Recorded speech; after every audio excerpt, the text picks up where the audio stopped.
মঙ্গোলিয়ার রাজধানী উলানবাটারের চিঙ্গেলতেই জেলায় অবস্থিত চিঙ্গিস খান জাতীয় জাদুঘর হল মধ্য এশিয়ার ইতিহাস ও সংস্কৃতির এক মহামূল্যবান ভাণ্ডার। এটি ২০২২ সালের অক্টোবরে প্রতিষ্ঠিত হয় এবং মূলত চেঙ্গিস খানের জীবন, কীর্তি ও মঙ্গল সাম্রাজ্যের উত্তরাধিকারকে নতুন প্রজন্মের সামনে তুলে ধরার উদ্দেশ্যে গড়ে তোলা হয়। জাদুঘরটির স্থাপত্য আধুনিক কায়দায় নির্মিত হলেও এর ভেতরে সংরক্ষিত রয়েছে প্রাচীন মঙ্গল সভ্যতার নানা নিদর্শন, ঐতিহাসিক দলিল, মানচিত্র, অস্ত্রশস্ত্র, পোশাক সামগ্রী এবং নৃতাত্ত্বিক সংগ্রহ।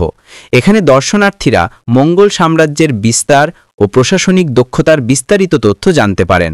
চিঙ্গিস খান জাতীয় জাদুঘরে রয়েছে অত্যাধুনিক প্রদর্শনী ব্যবস্থা, যেখানে আলোকচিত্র, ত্রিমাত্রিক ভিজুয়াল ও ইন্টারঅ্যাক্টিভ প্রযুক্তির মাধ্যমে ইতিহাসকে জীবন্ত করে তোলা হয়েছে।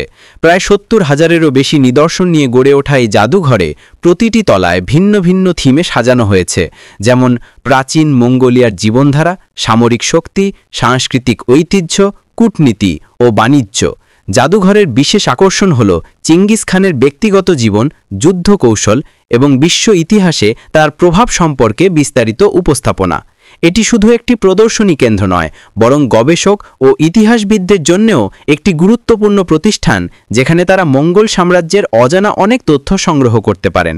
ফলে জাদুঘরটি মঙ্গোলিয়ার জাতীয় গৌরবের প্রতীক হিসেবে দাঁড়িয়েছে এবং আন্তর্জাতিক পর্যটকদের কাছেও আকর্ষণীয় গন্তব্য হয়ে উঠেছে।